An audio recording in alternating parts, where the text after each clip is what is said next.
Doña Cecilia, may nobya pa po ba yang si Senyorito? Napapansin ko kasing puro na lang siya trabaho. Abay, hindi na siya bumabata. Bigyan naman sana niya ng panahon ng sarili niya. Hindi ko alam, Norma. Dahil wala namang ipinapakilala pa sa akin si Kevin. Naku, kapag puro na lang trabaho si Senyorito Kevin, paano na kayo magkakaroon ng apo niyan? Wala ring mapupuntahan ang lahat ng pagsisikap niya kung wala man lang siyang magiging tagapagmana, hindi po ba? Sa bagay, may punto ka nga riyan, Norma. Lagi kasing puno ang schedule niyang senyorito mo. Laging may meetings at kung ano-ano pa. Kung aalis man, kasama ang mga kaibigan, minsan lang yon at umuwi agad kasi pagod na. Baka rin po wala na sa isip niya ang makipagkilala o makipag-date dahil sobrang abala na niya. Paalalahanan niyo na lang po. Sayang naman ang lahi niyo. Ang gandang lalaki pa naman ni Senyorito. Tapos hindi man lang magkaroon ng anak. Naku, hindi ako makakapayag yan. Gusto ko na nga bago man lang ako pumanaw makita ko man lang ang mga magiging apo ko sa kanya. Hayaan mo, Norma. Kakausapin ko yang si Kevin. Matagal nang nagtatrabaho si Norma sa bahay ng mga Mendez. Ipinagbubuntis pa lang ni Doña Cecilia ang anak na si Kevin. Nagsisilbi na ito sa kanila. Ito na rin ang nag-alaga at nagpalaki kay Kevin hanggang sa maging mayordoma na ito ng bahay. Naging napakabuti ng pamilya sa kanya. At napapansin niyang simula nang magtrabaho na si Kevin, ay hindi pa nila ito nakitang may kasama o meron man lang pinakilalang babae sa kanila. Oh, nandiyan ka na pala, iho. Magandang gabi, ma. Dami niya yatang niluto At mukhang ang sarap ng lahat ng yan May okasyon po ba? Wala naman, iho. Gusto ko lang na paghandaan at paglutuan ka ng lahat ng paborito mo para naman kahit papano mawala o maibsan man lang ang pagod mo sa buong araw. Aba, ang lambing naman ng mama ko. Salamat sa pag-aalala, ma. I love you. Walang anuman, anak. Halika na't maupo ka na para makakain na. Hindi ba't nakakatuwa na may nag-aasikaso sa'yo kapag umuwi ka? Opo, ma. Kaya salamat sa inyo ni Manang Norma. Alam kong kayong dalawa nagluto nito. Nakangiting nakatingin lang si Doña Cecilia sa anak niya habang kumakain ito. Ganado namang kumakain si Kevin nang mapansin niyang siya lang ang kumakain at nakatingin lang ang ina sa kanya na may kakaibang ngiti. Bagay na ipinagtataka niya. Uma, bakit ganyan kayo makangiti sa akin? At bakit di kayo kumakain? Hindi ko kayang ubusin lahat to na mag-isa. Anak, mag-asawa ka na kaya para may nag-aalaga at nag-aasikaso na sa'yo ng gaya nito. Po, bakit niya naman nasabi yan, ma? Wala pa po sa isip ko yan at wala rin akong panahon na kumilala o makipag-date. Kasi ang daming trabaho sa kumpanya natin Alam mo namang hindi ko kayang basta ipaubaya na lang lahat sa mga tao natin. Mas maayos pa rin kapag hands-on ako. Alam ko naman yon, anak. Pero hindi ka na bumabata at matanda na rin ako. Ayoko naman na mawala rito sa mundo nang hindi man lang nakikita ang apo ko sa'yo. Ma, huwag niyo munang isipin yan. Darating naman yan ng kusa Sige na po, mauna na ako magpahinga at talagang pagod na ako Isa pa yan, di kung sana may asawa ka na ngayon o kasintahan man lang, di may nag-aalaga na sana sa'yo. Hindi na kailangan, ma, kasi nandyan naman kayo ni Manang Norma. Sige na po, ma, mauna na ako. Bigyan nyo na lang sa mga kasama natin sa bahay yung mga pagkain kapag di nyo naubos. Sayang din po kasi. Napailing at hindi na nakasagot pa si Doña Cecilia sa anak. Tinawag na lang niya si Norma na kunin ang mga pagkain sa mesa para kainin nila dahil nawala na rin siya ng gana. Nagtaka naman ang mayordoma, kaya nagtanong ito kung anong nangyari. Hindi po ba kumain si Senyorito Kevin, Doña Cecilia? Kaunti lang po ang nabawas, Pagod daw siya at mas gusto niya magpahinga. Ay, bakit po malungkot ang mukha ninyo? Nabanggit niyo na ba kay Senyorito Kevin ang tungkol sa pagkakaroon niya ng nobya para mapangasawa? Hindi nga Hindi pa man humahaba ang usapan namin pero Sa pananalita niya, ayaw talaga niya. Hindi ko na alam ang gagawin ko. Dahil tama rin naman siya. Mas maaasikaso nga naman ang mga negosyo namin kung hands-on siya. Kaso, inaalala ko rin naman, gusto ko rin na magkaroon din siya ng sarili niyang buhay. Tumayo na ang matanda at pumunta na sa kwarto nito. Nalungkot naman si Norma dahil parang malabo ngang magkaroon ng pagkakataon ng amo niyang si Kevin para makakilala ng babae.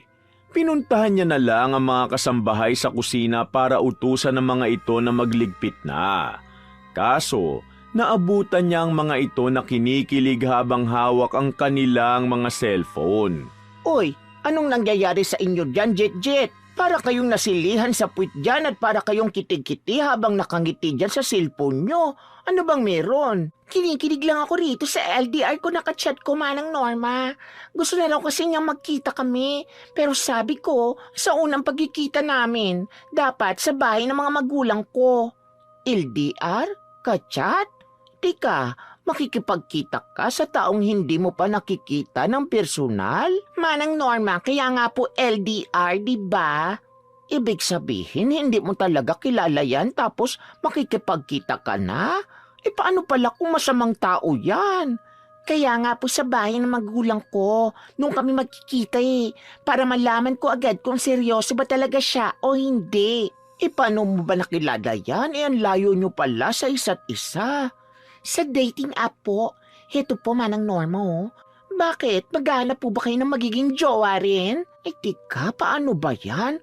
Turuan mo nga ako. Natatawa na tinuruan ni Jet si Manang Norma sa pag-aakala na gusto rin ito na maghanap ng magiging partner niya online. Nang matuto na ito, pinuntahan agad si Doña Cecilia para turuan sa kung paano magkakaroon ng nobya at mapapangasawa si Kevin ng mas madali. Naabutan niya itong nagbabasa sa sala habang umiinom ng tsaa. Dunya Cecilia, may alam na po akong mas madaling paraan kung paano natin makukumbinsi si Senyorito Kevin na makipag-date nang sa ganoon ay makapag-asawa na siya. At anong paraan naman niya, Norma? Sa mga dating app po at sites po. Tinuruan po ako ni Jet dahil nakilala raw po siya roon. Malay niyo naman po gumana ito kay Senyorito, di po ba? Paano nga, Norma? Abala si Kevin. Malamang sasabihin na naman niya na wala siyang oras magbabad sa telepono para lang makipagkilala sa kahit sino. Kaya nga po ikaw po ang maghahanap ng tamang babae para kay Senyorito Kevin. Tapos, dito lang po sila sa bahay. Dito ang unang date nila. Kami na po ang maghahanda ng lahat. Nang sa ganoon, makilala niyo rin ang babae ng personal. Maganda nga naisip mong yan, Norma. Sige nga, turuan mo nga ako kung paano gawin yan. At dahil hindi naman gaano kagamay ni Manang Norma ang paggamit ng mga dating app, nagpaturo at nagpatulong sila kay Jet para maghanap ng babaeng nababagay para sa anak. Nang makauwi si Kevin ng bahay na halatang pagod, naabutan niya ang ina at si Manang Normang nakatutok sa cellphone ng Donya. Oh, ma, parang abala yata kayo ni Manang Norma. Ay nako, Senyorito, hinahanapan ka po namin ng mama mo nang makakadate. Ano? Ma, hindi pa rin ba kayo tapos dyan? Sinabi ko na po na hindi ba sobrang busy ako at wala akong sapat na oras para sa mga ganyan. Lalo na ngayon na may bagong project kaya sobrang abala ang team. Anak, sige na naman.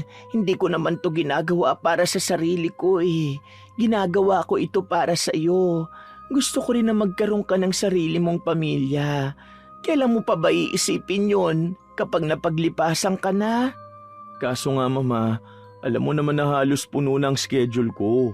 Nitulog nga kulang na kulang bilang pahinga ko Ipagawa mo na kasi sa ibang staff mo ang ibang gawain na pwede namang hindi mo nagawin. Ikaw ang inaalala ko, anak Matanda na ako at ayokong mawala nang hindi ko nasisiguro na may mag-aalaga rin sa'yo kapag sakaling wala na ako. Siya, sige po. Kayo nang bahalang mag-set ng sa tingin nyo bagay sa akin. At sabihan nyo na lang ako kung kailan makikipagkita para may singit ko sa schedule ko. Sige po ma, tiket na muna ako para magbihis. Ihanda ko na rin po ang hapunan nyo, Senyorito Kevin. Naging napakalawak ng ngiti ni Doña Cecilia nang mapapayag niya ang anak niya. Hindi naman sila nagsayang ng oras ni Manang Norma at naghanap na sila ng babae sa dating app na sinabi ni Jet sa kanila na babagay kay Kevin. Ilang babae ang ipinakilala nila kay Kevin, subalit lahat ay hindi pumasa sa binata. Hanggang sa isang babae ang nakakuha ng atensyon nito, si Jane. Pang-ilan na ba ako sa mga naka-blind date mo? Actually, hindi ko na mabilang eh. Sinamama lang naman kasi at ang mayordoma namin na nakaisip ng ganito. Tumatanda na raw kasi ako kaya dapat maghanap na ako ng mapapangasawa ko. Oh, date to marry pala to. Tamang-tama dahil yun din ang hanap ko. Pwede bang ako na lang ang last and forever mo? Naku, Doña Cecilia, tingnan niyo nakangiti si Senyorito Kevin. Hindi siya ngumiti ng ganyan sa mga unang ipinakilala natin sa kanya. Mukhang may class at desente naman ang babaeng yan. Sana nga yan na ang makasundo ni Kevin. At hindi nga nagtagal, naging kasintahan na ni Kevin si Jane. Tuwang-tuwa naman si Manang Norma at Doña Cecilia dahil sa wakas, nagkaroon na rin ng kasintahan ng binata. Agad namang nagpahanda ng masarap na hapunan si Doña Cecilia nang malamang may nobya na ang anak at inimbitahan niya ito sa bahay nila. Salamat po sa pag-imbita sa akin dito sa bahay niyo, tita. Walang anuman, iha. Mas masaya ako na kasama ka namin. So, kailan ang kasal? Ma? Bago pa lang kami ni Jane, kasal na agad ang sinasabi niyo. Baka naman iwalayan ako biglaan yan. Pero di ba mas maigi nga na magsama na tayo? Pwede naman yun habang pinaplano natin ang kasal. Kasi ayoko rin nagsasayang ng oras eh. Doon din naman yata tayo papunta. Hindi na tayo mga bata para subukin pa ang isa't isa, hindi ba? Nagkatinginan lang sina Doña Cecilia at Kevin sa sinabi ni Jane. Habang si Manang Norma naman, biglang may naramdamang kakaiba sa babae na binaliwala rin niya kalaunan hanggang sa isang araw. Bigla na lang itong bumalik sa mansyon, dala na ang mga gamit nito na ikinagulat naman ni Manang Norma. Manang, pakidala nga po ang mga gamit ko sa kwarto ni Kevin. Po? Hindi ka naman bingi, di ba? Ang sabi ko, dalin mo mga gamit ko sa kwarto ni Kevin. Dahil simula ngayon, magsasama na kami rito. Pakiatiran din pala ako ng Diyos sa taas. Maliligo lang muna ako. Sige po. Parang natulala dahil sa pagkabigla si Manang Norma at ang ibang kasambahay sa bigla ang pagdating ni Jane at sa sinabi nitong doon na ito titira. Sinunod naman ang matanda ang sinabi ni Jane at inutusan ng mga kasambahay na dalhin ang mga gamit nito sa kwarto ni Kevin. Pagkalabas naman ni Doña Cecilia, nagtaka siya kung kaninong mga gamit ang inaakyat ng mga kasambahay niya. Kay Jane po. Ang sabi, dito na raw po siya titira at magsasama na sila ni Senyorito Kevin.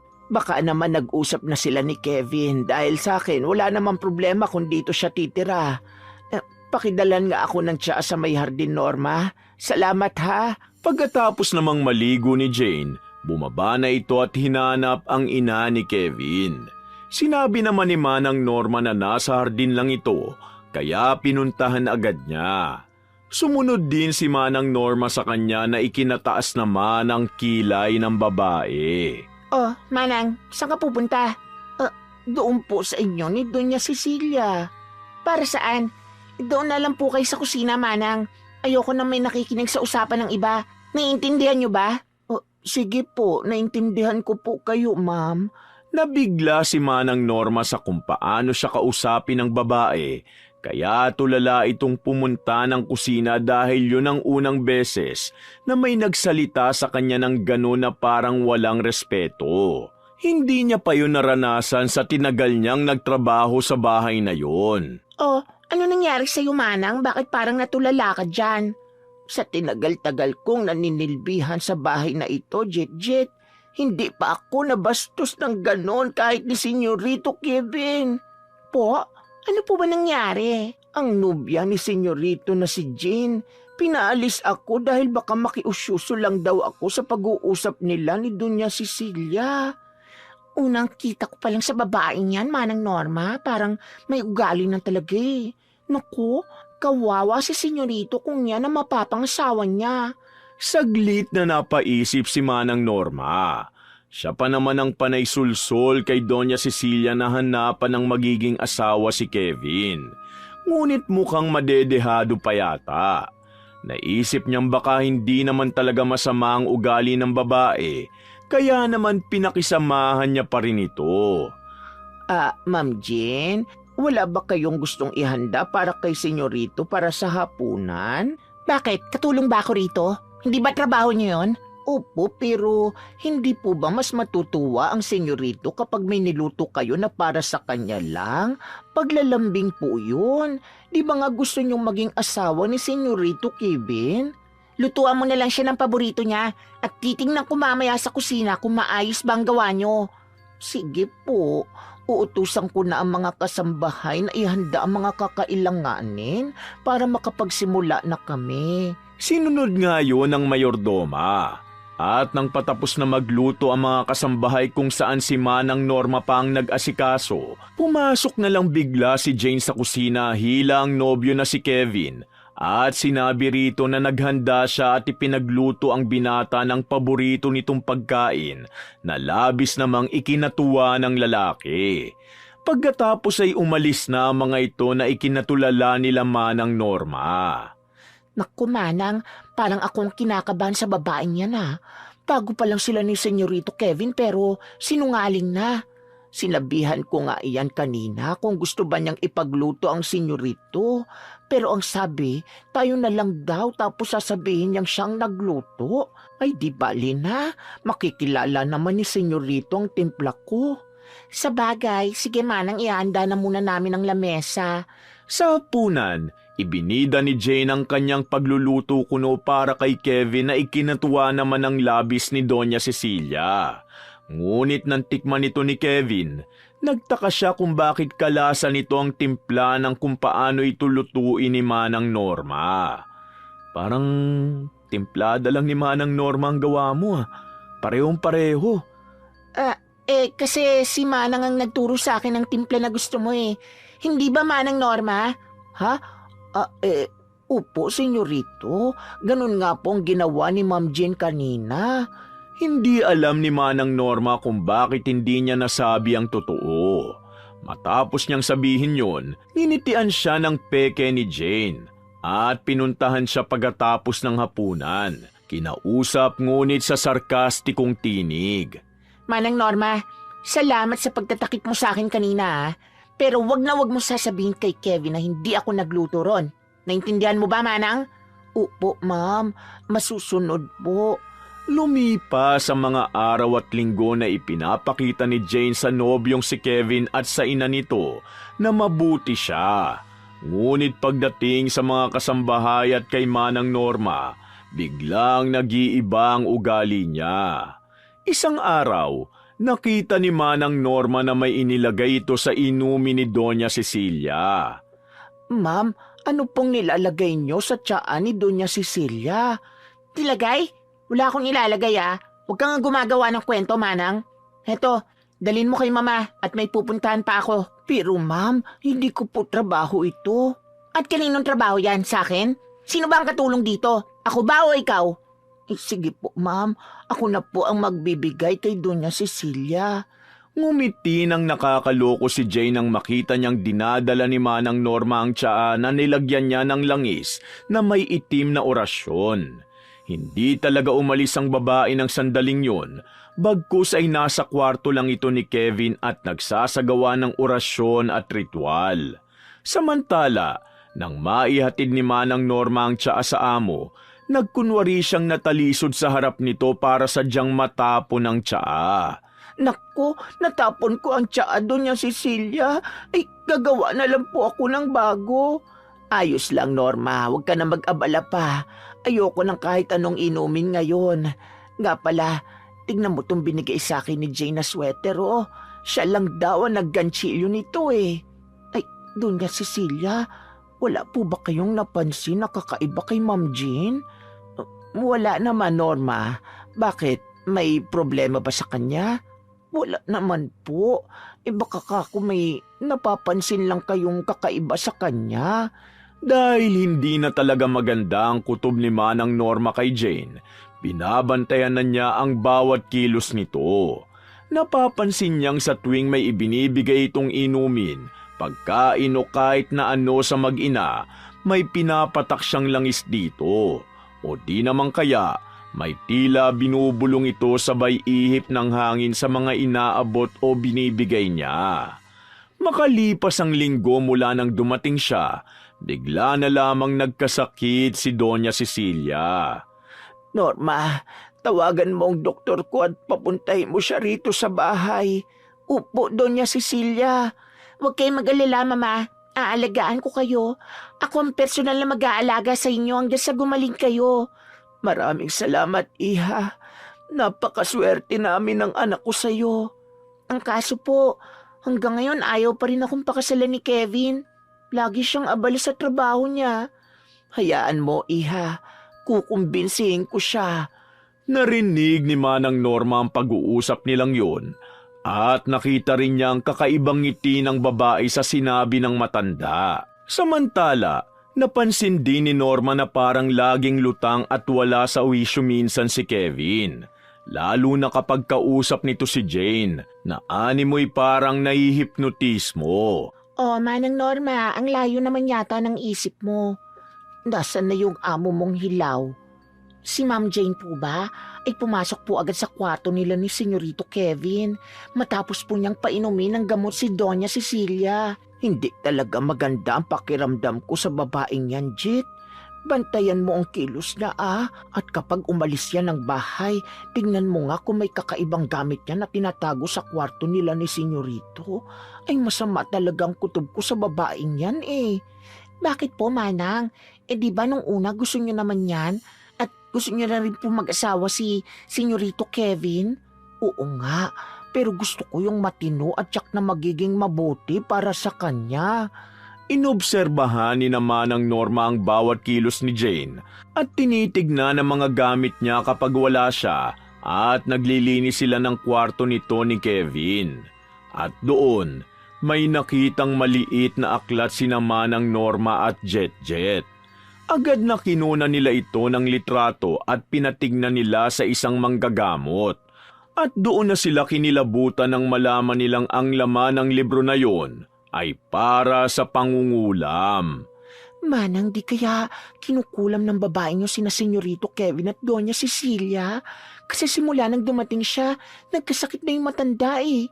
At si Senyorito Kevin, parang wala sa sarili minsan. Hindi ko rin alam, Jet. Pero posible yung mga iniisip mo dahil hindi rin talaga maganda ang nararamdaman ko sa babaeng yun. Gagawa ako ng paraan para madala sa manggagamot si Doña Cecilia. Hindi ako papayag na mawala siya ng dahil lang sa babaeng yun. Nang sumunod na araw, kinausap ni Manang Norma si Doña Cecilia. Habang tumatagal kasi, mas lalong lumalala ang kalagayan nito. Kahit na regular naman itong iniinom ang mga gamot niya. Doña Cecilia, huwag niyo po sanang mamasamain ang sasabihin ko sa inyo, ha? Pero hindi po maganda ang kutob ko sa nobya ni Senyorito Kevin. Ano bang sinasabi mo, Norma? Hindi ba't gusto mo naman siya nung una? At ikaw pa nga ang nagpumilit sa akin na hanapan ng nobya si Kevin. Alam ko po, dahil inakala ko na makakabuti siya, pero talagang hindi maganda ang nararamdaman ko sa babaeng yan. Ay isa pa, para ko na ring anak si Senyorito dahil sa akin lumaki yun, kaya't kabutihan lang din niya ang gusto ko. Ano bang gusto mo mangyari ngayon, Norma? Dadalhin kita sa isang albularyo para ipagamot, ma'am. Hindi ko magana sa iyo ang mga normal na gamutan at parang mas lumalala pa ang kalagayan mo. At para masagot na rin ang mga katanungan sa utak ko. Hindi naman tumanggi ang Donya at pumayag sa sinabi ni Manang Norma na magpagamot sa isang albularyo. At doon nga nalaman nila na kinukulam ng paunti-unti si Doña Cecilia at ang anak niyang si Kevin ang babaeng bago lang nilang kakilala. At wala silang ibang naisip kundi si Jane yun. At para patunayan ito, unti-unti ring ibinabalik ng albularyo kay Jane ang kulam na ginawa niya sa mag-ina. Kapag nagkasakit siya ng paunti-unti ng kagaya sa inyo, Doña Cecilia, ibig sabihin, totoong lahat ng hinala ko at ang sinasabi ng albularyo. Kapag nakumpirma natin ang lahat, Norma, ako mismo ang magpapalaya sa babaeng yan. Kaya magpanggap po kayo na wala kayong alam nang sa ganun ay hindi siya maghinala ha, na binibitag lang natin siya. Diyos ko, dahil sa pagiging apurado ko sa isang babaeng mangkukulam pa na punta ang anak ko. Doña Cecilia, wala na pong magagawa ang pagsisisi dahil kahit ako'y may parte rin sa pangyayaring ito dahil sa panunulsul ko rin sa inyo. Kaya magtulungan na lang po tayo, ma'am. Walang kaalam-alam si Jane na unti-unti na palang tumatalbog ang kulam na ginawa niya sa kanila. At ilang araw lang ang lumipas, bigla na lang din nitong nagkasakit. Samantalang si Doña Cecilia naman, napapansin na unti-unting gumagaan ang pakiramdam, ngunit hindi niya pinahahalata. Nag-alala tuloy si Kevin dahil akala nito, parehas ng may sakit ang ina at ang kanyang nobya. Hindi na tuloy ako makapag-focus sa trabaho ko sa opisina dahil pareho na kayong may sakit ngayon ni Mama. Huwag ka mag-alala, mahal. Gagaling din ako. Pero, pwede bang pakasalan mo na ako kapag gumaling na ako? O kahit hindi pa, natatakot kasi ako na baka makuha ka pa ng iba sa akin Lalo na ngayon na ganito ang kalagayan ko. Sige, kapag gumaling ka, pakakasal na agad tayo kahit saan pa yan. Talaga? Sinabi mo yan? Oo, pangako ko yan sa'yo. Nang malaman ni na Doña Cecilia ang balak ng pakasalan ni Kevin si Jane, dito na nila ito pinigilan. Ipinakita ni Manang Norma kay Kevin ang larawan ng itim na aklat na gamit ni Jane. Kumunot naman ang noo ng binata nang tignan niya ang larawan. Ano yan, Manang? Aklat para sa kulam yan, senyorito. At gamit yan ni Ma'am Jane. At posible rin siya ang nagpakulam sa mama nyo at marahil sa inyo rin. Manang, ano na naman bang kalukuhan to? Hindi ba nung una kayo naman ang nagpursigi kay Mama na mag-asawa na ako kahit hindi ko gusto? Tapos eto naman kayo kung ano-anong sinasabi kay Jane. Hindi na nakaimik si Manang Norma. Ang kailangan niya na lang ngayon, sapat na katibayan na totoo ang mga sinasabi niya.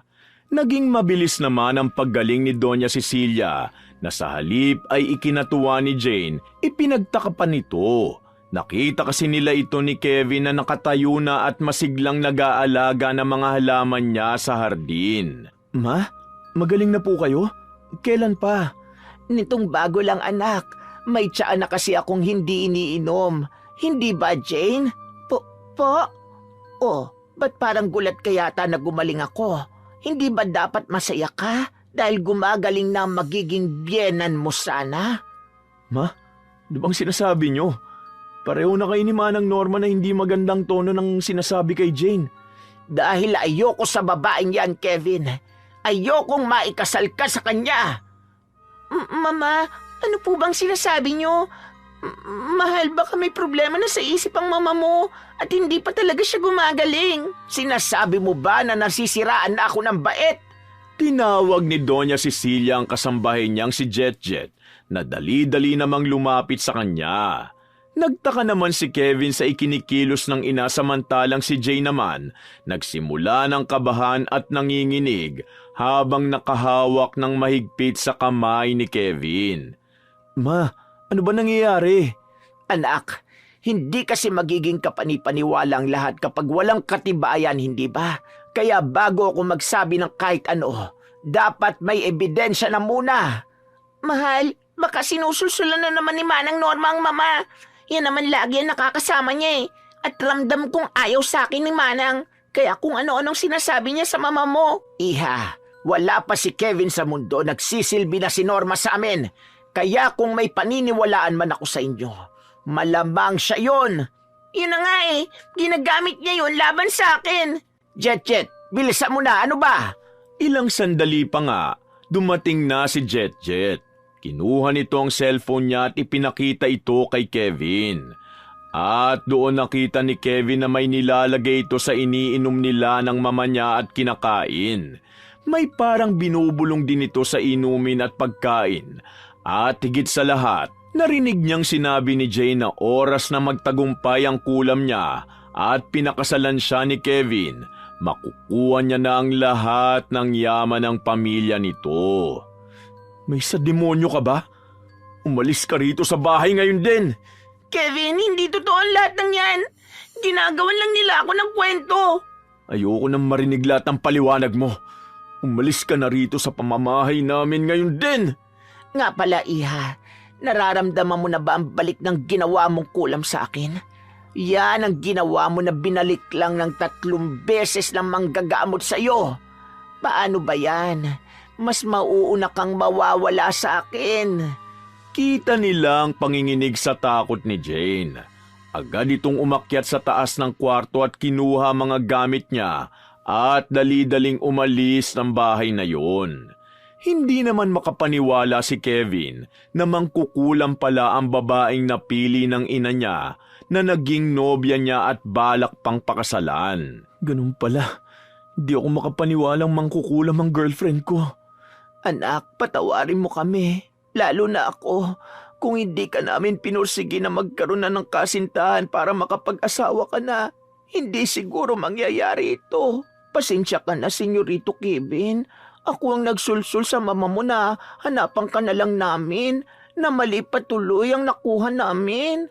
Hindi na bale, Mama. Manang Norma. Ang mahalaga, hindi pa kami kasal ng babaeng yun. Dahil mamayang gabi ko pa naman sana ibibigay yung singsing para yayain na sana siyang pakasalan ako. Na mabuti ay hindi natuloy. Mabuti pa rin ang Diyos sa atin, anak. Pinatingnan na muna nila Doña Cecilia at Manang Norma sa manggagamot si Kevin para matiyak na maalis ang kulam dito kung sakaling meron man. At nakumpirma nilang meron nga na mabuti na lang na agapan nila agad dahil pamatay rin ang kulam na ginagawa sa kanya. Simula ngayon, hahayaan na kitang pumili at hintayin kung kailan mo gusto o kung gusto mo pa bang mag-asawa. Hindi na kita pipilitin pa, anak. Huwag kang mag-alala, Mama. Kapag natapos na tong project namin, may binabalak na akong yayain para lumabas. At yun, sigurado akong hindi na talaga mangkukulam. Naku, nakakatuwa naman kung ganon. Gusto ko lang talaga na may mag-aalaga sa iyo, anak, kung sakaling mawala na ako. Pero, kilalanin mo munang maigi, ha? Opo, Mama. At uobserbahan ko rin ng maigi, Senyorito, kung maayos ba siyang makisama sa amin kahit nandiyan kayo o wala. At hindi nga nagtagal, nakakilala rin si Kevin ng tamang babae para sa kanya. Ito ang katrabaho niya sa huling project nila sa kumpanya na matagal na rin niyang kaibigan at kakilala. Samantala, nalaman nilang nagkasakit ng malala si Jane ilang buwan mula nang umalis ito sa kanila. Indikasyon na bumalik na sa kanya ang kulam na ginawa niya sa mag-ina. Mula noon, hindi na diniktahan pa ni Doña Cecilia ang anak o pinangunahan sa mga kailangang gawin ito sa buhay niya, maging sa mga desisyon. Subalit sinuportahan niya pa rin ito bilang ina. At si Manang Norma naman bilang mayordoma ng pamilya, hindi na nakialam o nanulsol sa ilang mahalagang desisyon sa buhay ng mga amo niya. Sa halip, naging isa pa siyang mas mahusay na tagapag-alaga. Wakas! Shoutout po uli sa commenters ng last story natin. Si Gia Gigi, Maridin Leonardo from California, USA, Cristina Peru, Virginia Divina, Jen Esto from Hong Kong, Jasmine Vicente, Sukato Kirayika, at shoutout sa Toledo family, Jace, Nathaniel, JC Ombao, Yasden Love, Mary Grace Shoting, Noemi Garcia Pabunan from Hong Kong, Lisa Takada from Tokyo, Chef M at shoutout kina Ate Auring, Ate Ne, Minda, Faye, Gandang Leslie at Poging J ng Amira Boxes Handicrafts. Pabati rin kina paring JK, Happy Mansari Tomorrow, Mirna Alfaro, Phoebe Ranyada, Merly, Robina Flamiano, Jeannie Rojas, Jocelyn Morilla, Chris Villanueva from Imus Cavite at sa mga anak niya, at sa asawa niyang si Ronald Bel Sabahado, Gracia Balitaan, Art May, Roberto Crimen, Clementon Fire,